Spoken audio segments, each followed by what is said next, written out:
देशवासियों को चित्रकूट त्रिपाठी का प्यार भरा नमस्कार। सामान्य ज्ञान ग्रुप परिवार की ओर से आज मैं आप लोगों के सामने रुधिर परिसंचरण तंत्र का एक छोटा सा चित्रण प्रस्तुत कर रहा हूँ कि रुधिर परिसंचरण तंत्र को किस तरह से हम स्टडी करें। तो तंत्र की स्टडी एक्चुअल में क्यों आवश्यक है उसकी बात कर लेते हैं। तंत्र होता क्या है उसके बारे में बात करेंगे और आज हम देखेंगे कि जो हमारा परिसंचरण तंत्र है उसको आसानी से कैसे बनाया जा सकता है। ये वीडियो विशेषकर 10वीं क्लास के बच्चों और जो हमारे कंपटीशन एग्ज़ाम के जो बच्चे हैं उन सब के लिए अत्यंत महत्वपूर्ण होने वाली है।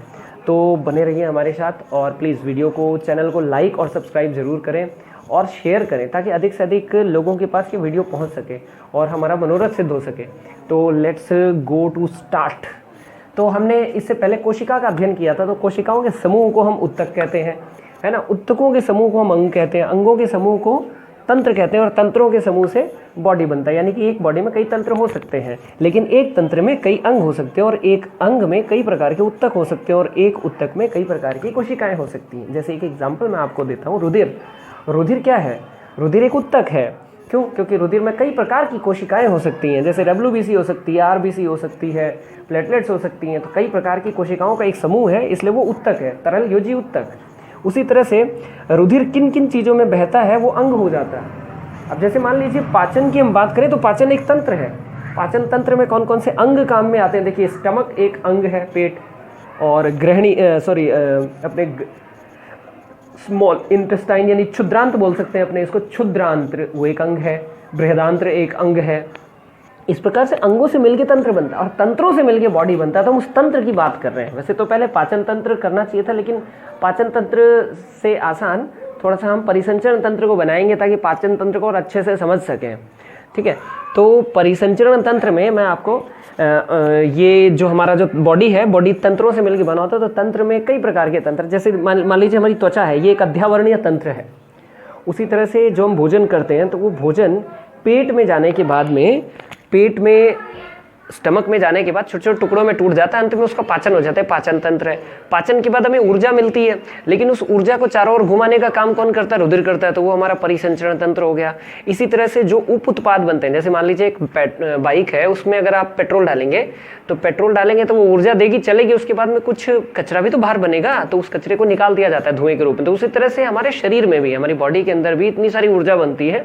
तो इस ऊर्जा के बनने के बाद कुछ अपशिष्ट पदार्थ भी बनते हैं, यानी कि कुछ ऐसे पदार्थ बनते हैं जो पदार्थ हमारे शरीर के लिए अनावश्यक होते हैं, विषैले भी होते हैं और अनावश्यक भी होते हैं। तो ऐसे पदार्थों को शरीर से बाहर निकालने वाला जो तंत्र है वो उत्सर्जन तंत्र कहलाता है। इसी प्रकार से जनन तंत्र है और इसी प्रकार से हमारा जो तंत्रिका तंत्र है। तो इन तंत्रों में हमारा जो शरीर बटा हुआ है, तो कोशिश करूंगा मैं सभी तंत्रों को अपनी 1 या 2 वीडियो के वॉल्यूम से की सहायता से इसको मैं आप लोगों को क्लियर करूं।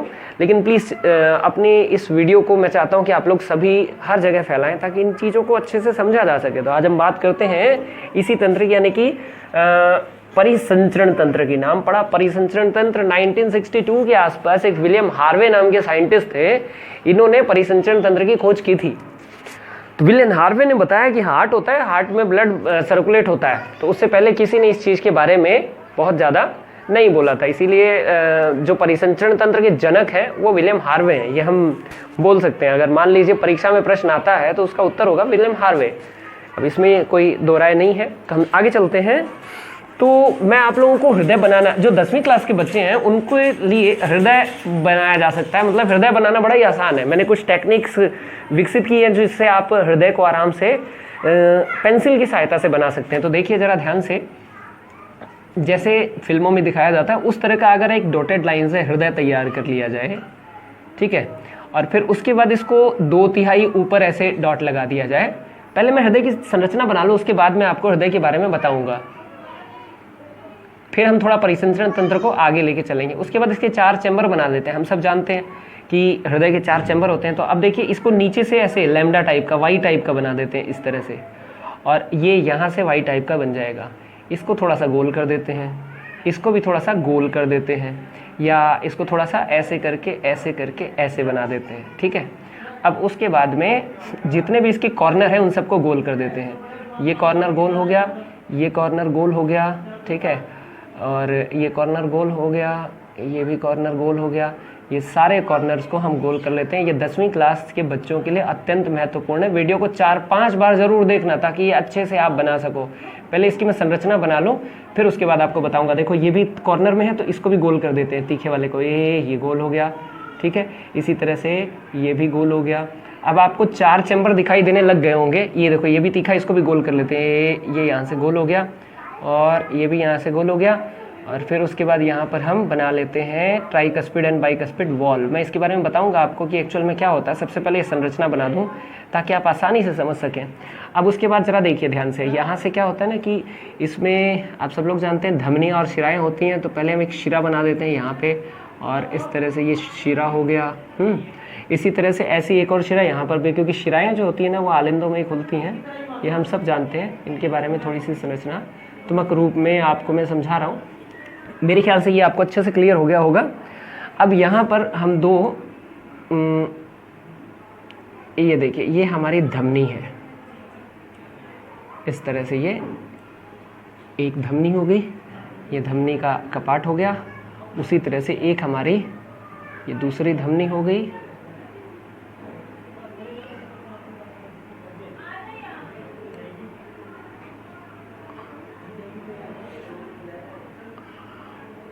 इस तरह से, ठीक है। यहाँ से एक हिस्सा ऐसे, ओके, एक हिस्सा ऐसे, और एक हिस्सा हम इसको डाल देते हैं पीछे जो नीचे से निकलता। अब देखिए इनको डबल कर लेते हैं, क्योंकि बाहर जो है ना जो हृदय आवरण होता है, अब मैं हृदय आवरण बना रहा हूँ। थोड़ा सा क्षमा करें क्योंकि बाहर शोर अधिक हो रहा है। मैंने हालांकि ईयरफोन लगा रखा है, लेकिन फिर भी आप लोगों को थोड़ी बहुत असुविधा हो सकती है सुनने में। ये देखिए ध्यान से, ये ऐसे इसको यहाँ से सीधे लेके जाना है। इस वाले को मैं थोड़ा डार्क कर लूँ। ये देखिए ये हमारे हार्ट का चित्र तैयार हो गया।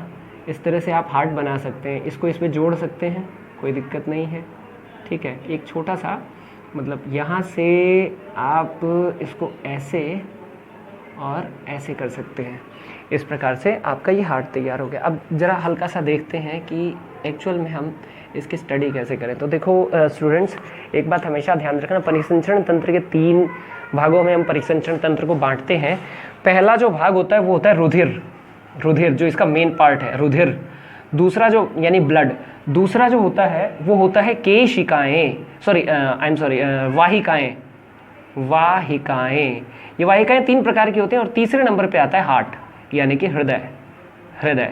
तो इन तीनों के हम स्ट्रक्चर को अच्छे से समझते हैं। उसके बाद हम इसको थोड़ा सा नोमेनक्लेट भी करेंगे कि एक्चुअल में ये है क्या और ये किस तरह से कार्य करता है।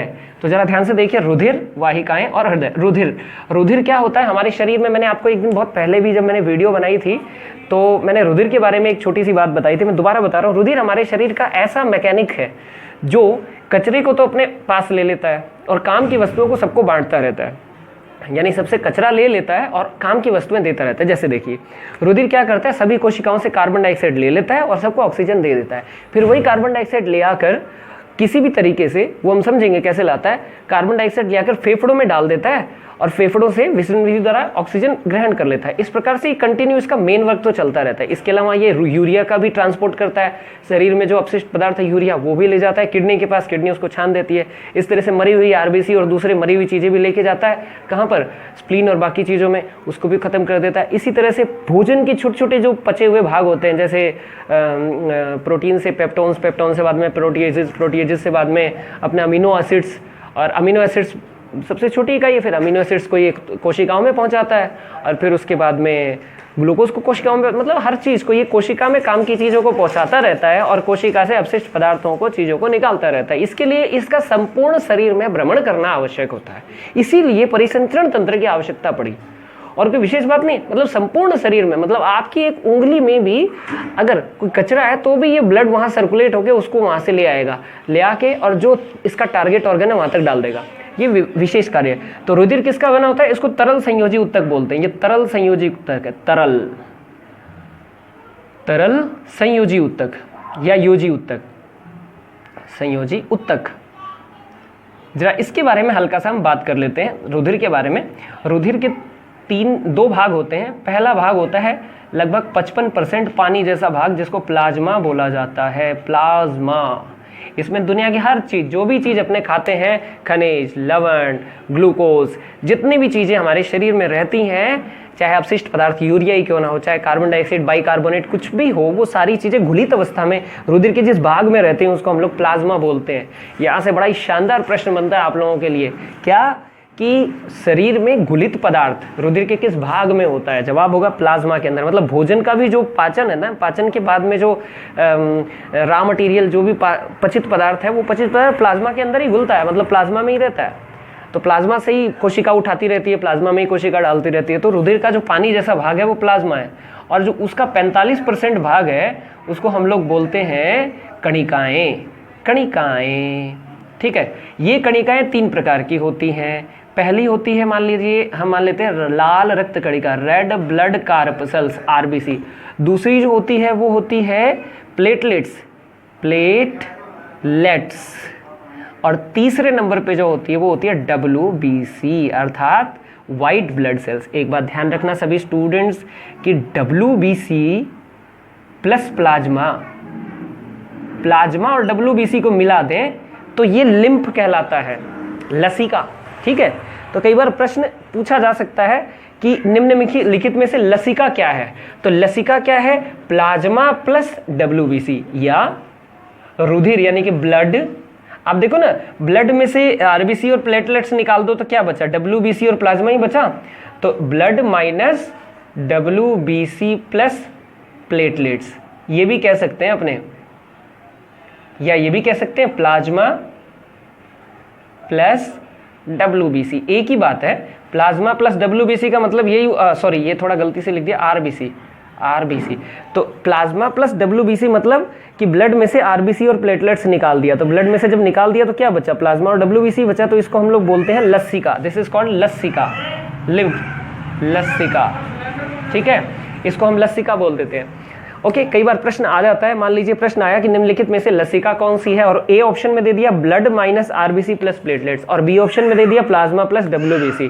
तो सी ऑप्शन उनको मजबूरी में देना पड़ेगा उपरोक्त दोनों, क्योंकि दोनों एक ही बात है, एक ही तरीका है, ठीक है।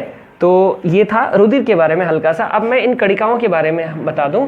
कणिकाएं क्या होती हैं? 3 प्रकार की होती हैं। आरबीसी, इसको व्यवधान के लिए क्षमा चाहूँगा। देखिए, जो कणिकाएं मैं बता रहा था, एक हो गई आरबीसी, दूसरी होगी प्लेटलेट्स, तीसरी होगी WBC। अच्छा, तो आरबीसी का जो जीवन काल है वो 120 दिन होता है, आप सब लोग जानते हैं, ठीक है। इनके ऊपर, कणिकाओं के ऊपर मैं वैसे एक छोटी सी वीडियो और तैयार करूंगा, हल्का सा देख लीजिए।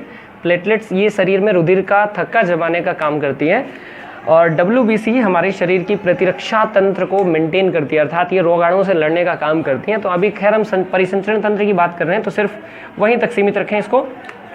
दूसरे नंबर पे जो आती हैं वो होती हैं वाहिकाएं, वाहिनियाँ या वाहिकाएं जिसको बोल देते हैं, जो रुधिर को वहन करने का कार्य करती हैं। मेन रुधिर को वहन करने का कार्य जो होता है, इनका स्पेशल कार्य है। यानी कि ये 2-3 प्रकार की होती हैं। शिराएं, शिरा या शिराएं। दूसरी होती है धमनियाँ, धमनियाँ। तीसरी होती है केशिकाएं, केशिकाएं, यानी कि धमनी और शिरा के बीच के ये वाहिनियां जो होती हैं, इनके बारे में जरा समझ लें।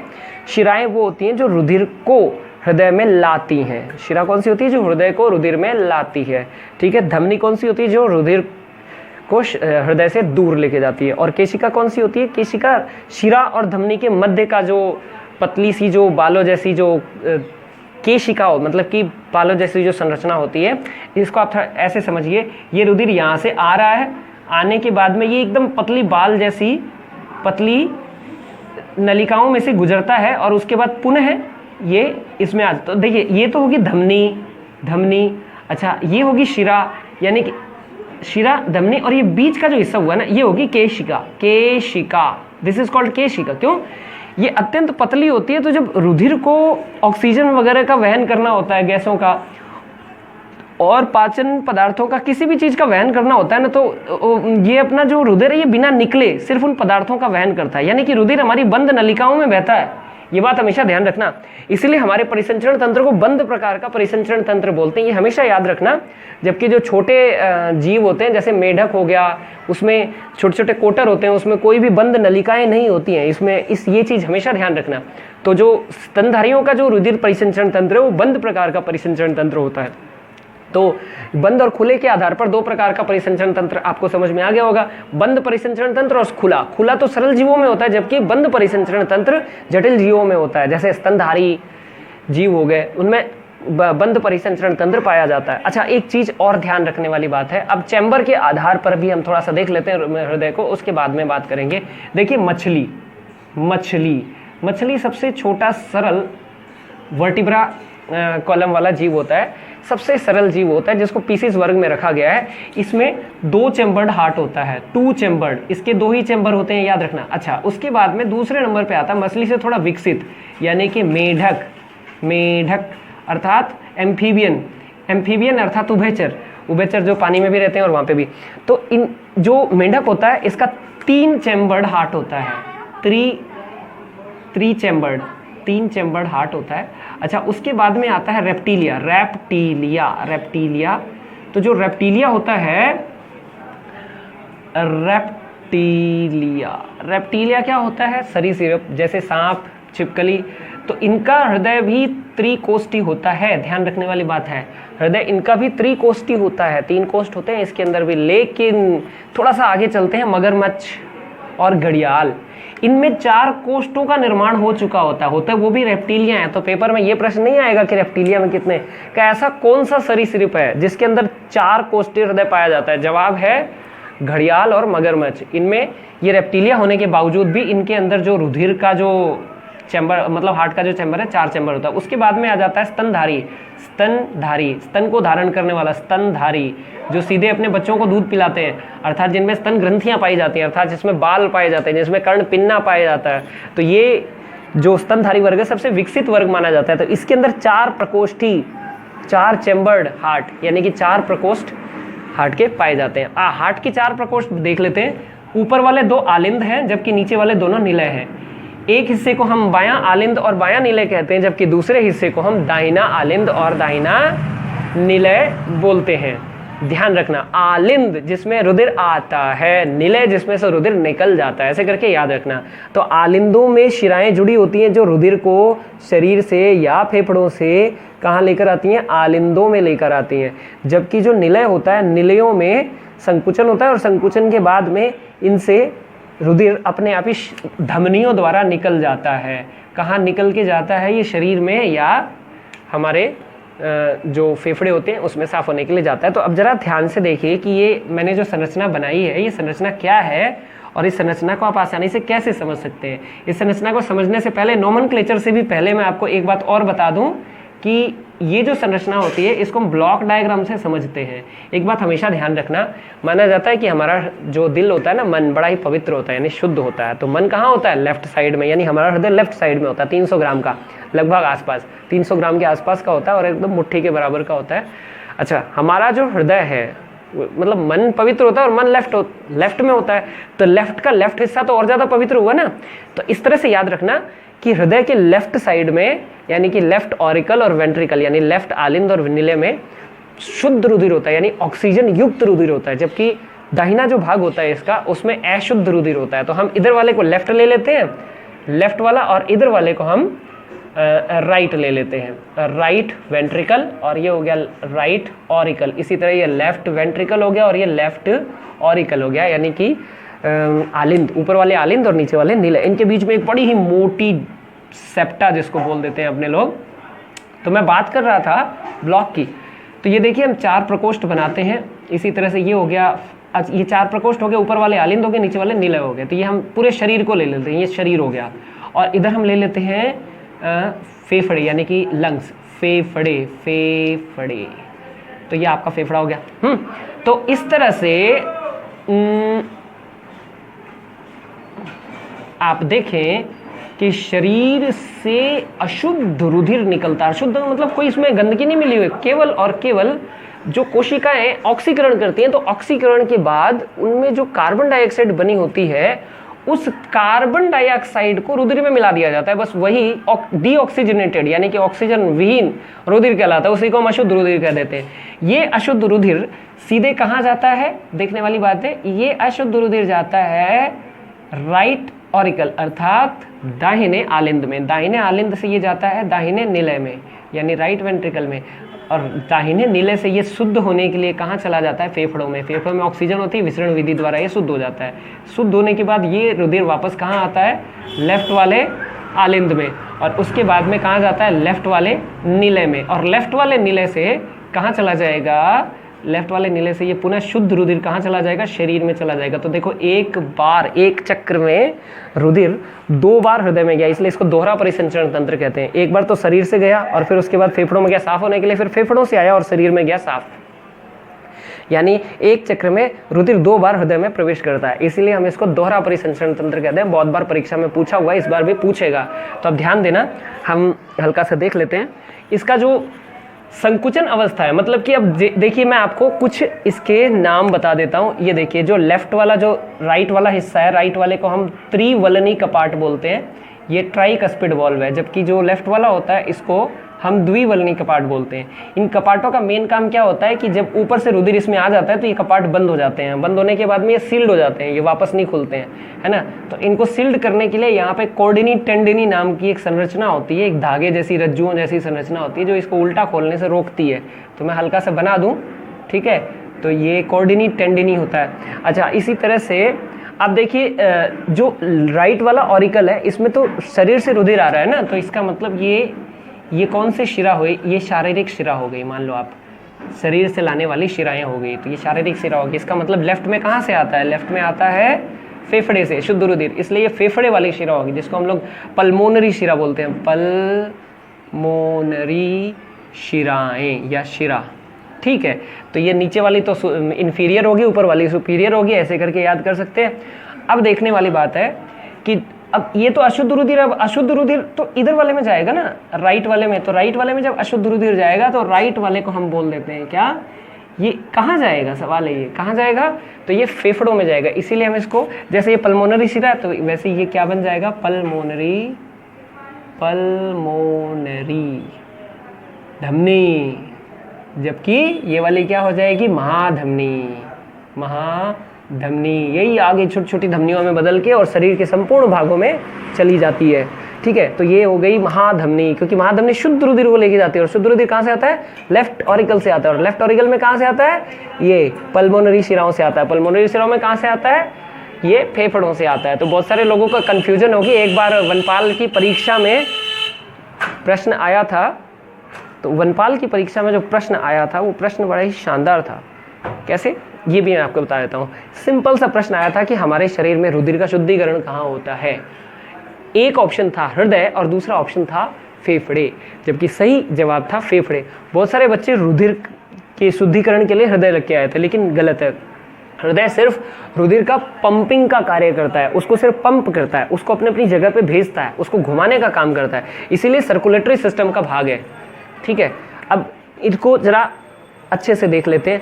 शरीर से जैसे ही रुधिर राइट ऑरिकल में आता है, ठीक उसी समय फेफड़ों से भी शुद्ध रुधिर लेफ्ट ऑरिकल में आता है, और ये तेजी से संकुचित होते हैं। इनके संकुचन में लगभग 0.4 से 0.5 सेकंड का समय लगता है, और इस समय में ये दोनों संकुचित हो जाते हैं, और ये जो वॉल्व है ये वॉल्व खुल जाता है, और तेजी से ये सारा रुधिर इस दोनों कोशों में भर जाता है, इन दोनों भागों में भर जाता है। भरने के बाद में ये दोनों सील्ड हो जाते हैं। सील्ड होने के बाद अब 0.3 सेकंड में, ये तो था 0.5 सेकंड का, ये 0.3 सेकंड में खटैक बहुत तेजी से संकुचित होता है, और संकुचन के बाद में ये जो 2 अर्धचंद्राकार कपाट हैं, इनमें ये दोनों अर्धचंद्राकार कपाट खुल जाते हैं। खुलने के बाद ये रुधिर सारा का सारा अपनी अपनी तरफ की धमनियों में पहुंच जाता है, और इन धमनियों के बाद में ये शरीर में पहुंच जाता है। तो कुल मिला के ऊपर वाला 0.5 सेकंड और नीचे वाला 0.3 सेकंड मिला के 0.8 सेकंड की एक धड़कन बनती है ना। तो अगर 0.8 सेकंड के हिसाब से देखें तो 1 मिनट में लगभग 72 से 75 बार हमारा हृदय धड़कता है। मतलब हमारी जो पल्स रेट होती है वो एक स्वस्थ मनुष्य की वो होती है 72 से 75 बार। अब एक चीज़ और बता दूं, जो जीव जितना छोटा होता है उसके हृदय की धड़कन उतनी तेज होती है, और जो जीव सबसे बड़ा होता है उसके हृदय की धड़कन उतनी धीरे होती है। तो सबसे धीरे हृदय की अगर बात करें धड़कन की तो व्हेल, ब्लू व्हेल और हाथी। और अगर सबसे तेज धड़कन की बात करें तो चूहा। वेरी सिंपल, ये सबसे तेज धड़कन वाले होते हैं। देख लीजिए आप, छोटी चीज़ ज़्यादा एक्टिव होती है, उनको ज़्यादा एनर्जी की जरूरत होती है, जबकि बड़ी चीज़ क्या होती है ना, उसमें हृदय भी बड़ा होगा, काफ़ी तेज स्ट्रोक बनेंगे उसके। और एक और बात, एक धड़कन में हमारे संपूर्ण हृदय द्वारा लगभग 75 ml रुधिर, यानी कि 75 मिलीलीटर रुधिर को पंप कर दिया जाता है। इसको हम स्ट्रोक वॉल्यूम कहते हैं या एक धड़कन का वॉल्यूम कहते हैं। और लगभग 1 घंटे में संपूर्ण शरीर का जो रुधिर है वो पंप हो जाता है। इसीलिए तो जब भी दवाई वगैरह लेते हैं या कोई भी इंजेक्शन वगैरह हमारा वेन्स में लगाया जाता है तो उसका असर लगभग 40 से 50 मिनट में होना शुरू होता है। लगभग 1 घंटा लग जाता है उसके अंदर कई बार। तो ये तो था हमारा हार्ट। उम्मीद करता हूँ कि अच्छे से आप लोगों को समझ में आया होगा। एक चीज़ और बता देता हूँ मैं हल्का सा, यहाँ पर एक छोटी सी घुंडी होती है इस जगह पर, जिसको हम साइनो एरिकुलर नोड यानी कि SA नोड कहते हैं। ये जो नोड होता है ना, ये ऊपर वाले को संकुचित करता है, बाद में वो उद्दीपन AV नोड यानी ऑरिकुलर वेंट्रिकुलर नोड के पास पहुंच जाता है। तो वो AV नोड नीचे वाले निलयों को संकुचित करती है। तो शुरुआत कहाँ से होती है? ऐसे नोड से। इसीलिए ऐसे नोड को पेस मेकर भी कहा जाता है। ये चीज़ हमेशा ध्यान रखना, इसे पेस मेकर इसलिए कहा जाता है क्योंकि यहीं से धड़कन की शुरुआत होती है। तो ये तो था हृदय के बारे में। और एक चीज़ और बता देता हूँ, देखिए हमें अपने अगर हार्ट को हेल्दी रखना है ना, तो हमें निश्चित रूप से डेली व्यायाम करना चाहिए। डेली व्यायाम अगर हम नहीं करते हैं और उल्टा सीधा खाते हैं तो बहुत ज़्यादा फ़र्क पड़ता है। क्योंकि हम सब लोग जानते हैं कि जो धमनियाँ होती हैं, धमनियों की दीवारें बड़ी मोटी होती हैं, और धमनियों की दीवारें मोटी होती हैं और बीच का छेद पतला होता है, जिसकी वजह से अगर इसमें हल्का सा भी कोई भी वसीय पदार्थ जमा हो गया मान लीजिए तो ब्लॉकेज हो जाती है। और ब्लॉकेज के बाद में हार्ट अटैक आता है ना, जिसको हम लोग आर्टीरियोस्क्लेरोसिस भी बोल देते हैं, जिसकी वजह से हार्ट का कुछ हिस्सा डैमेज हो जाता है और 2 या 3 के बाद में आदमी का हार्ट हमेशा के लिए समाप्त हो जाता है। तो हार्ट को हेल्दी रखने के लिए हमें डेली व्यायाम करना पड़ेगा भाई, सीधी सी बात है। अगर हम व्यायाम नहीं करेंगे और ट्रांस फैट अधिक लेंगे तो ये बहुत बड़ा नुकसान है। तो इसीलिए खान पान की अगर आदतों को सुधार लिया जाए तो हम बहुत सारे हार्ट के प्रॉब्लम से बच जाएंगे। अच्छा, कुछ बच्चों ने पूछा था कि जो वॉल्व खराब होने की घटना होती है वो क्या होती है, तो मैं आपको बता दूं, वॉल्व तो एक्चुअल में क्या होता है, बाईपास सर्जरी होती है। बाईपास सर्जरी में क्या होता है कि कोई इनमें से एक जो धमनी है, उस एक तो हमारे हार्ट को, मतलब एक हमारे पूरे शरीर को सप्लाई देती है धमनी, एक धमनी ब्रेन को सप्लाई देती है और एक धमनी खुद हार्ट को सप्लाई करती है। तो जो हार्ट को सप्लाई करती है उसको हम लोग कार्डियक धमनी बोलते हैं, क्योंकि कार्डियक का मतलब हार्ट होता है।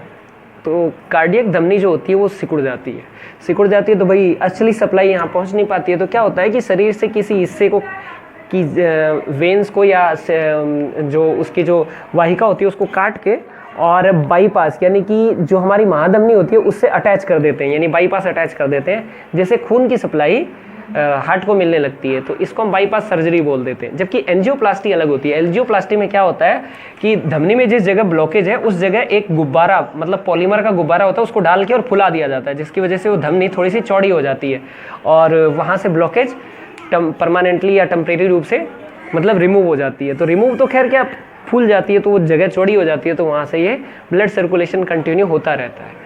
तो ये तो था हमारा एक छोटा सा पार्ट। इसका एक और छोटा सा वीडियो मैं आपको लेकर आऊँगा, कोई 10 मिनट का वीडियो और होगा जिसमें कुछ प्रश्नों की हम बात कर लेंगे। तो इसी के साथ आज की वीडियो में मैं को विराम देता हूँ और नमस्कार।